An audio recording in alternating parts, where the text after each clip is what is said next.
Hey folks, wanted to show you why it's important to freeze your cells, mainly your rows. So I want to show you how to do that and why you'd want to do that. So up here at the top in Excel, you want to click View, and then you can click here to freeze your pane. So typically I'm going to freeze the top row.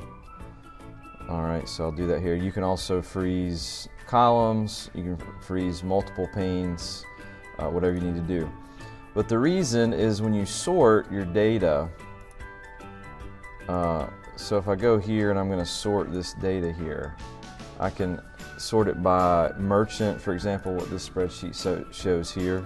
And so I have all that in a line here, and it helps to keep that together.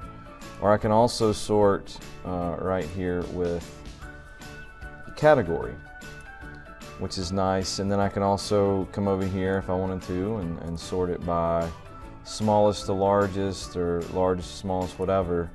But then I have that. And so but if I don't have my top category of my heading, my header, frozen, then it's going to mix in with it.